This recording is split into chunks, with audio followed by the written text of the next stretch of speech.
So I'm going to talk about, as you mentioned, drumming within the context of shamanism.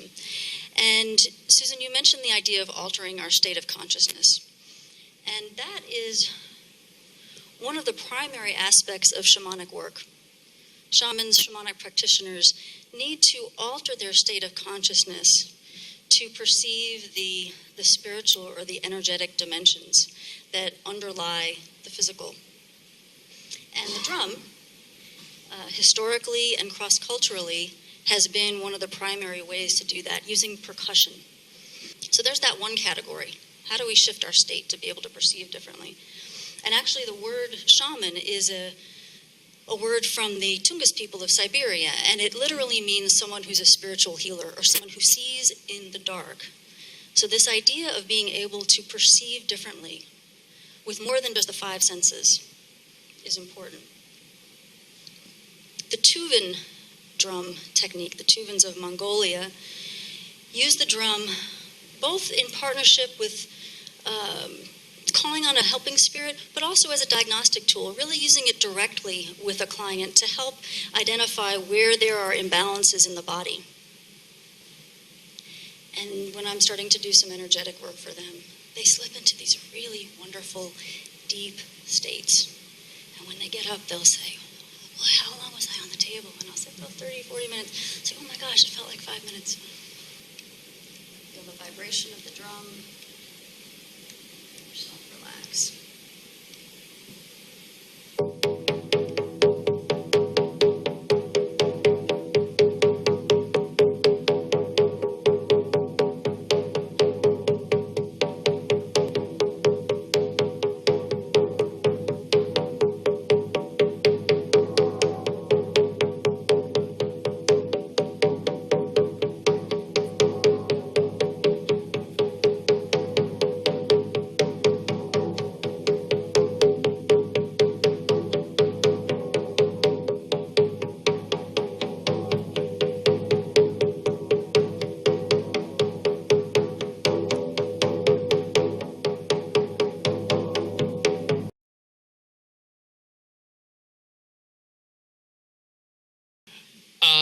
I don't know history of sound healing.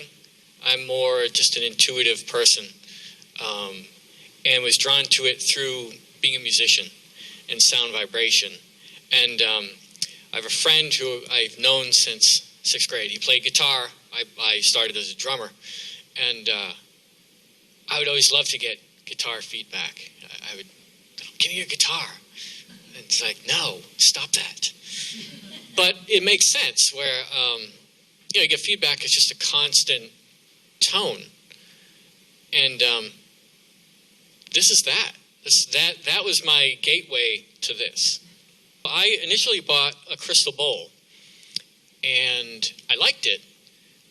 And every time I'd see him, he'd say, what are you doing with it? I say, nothing, really. I play it for myself. I don't really have any kind of arena to do anything. And it was hard for me to kind of get out and look for that.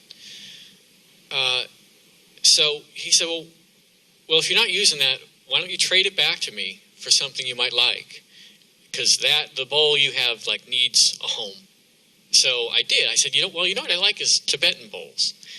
And he had a lot of crystal bowls and a lot of Tibetan bowls, and he also had a didgeridoo, I remember, and lots of other stuff. And so I said, I like the Tibetan bowls. So I traded them for one. And the reason I don't have them here tonight is because Tibetan bowls, volume doesn't carry. But what I use are Tibetan bowls. And what I do is I put people on a table, put the bowl on the body, and play it. So it's like a sound massage, really.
So you'll either experience a little something moving, it'll feel quite good, or it'll just be a blessing.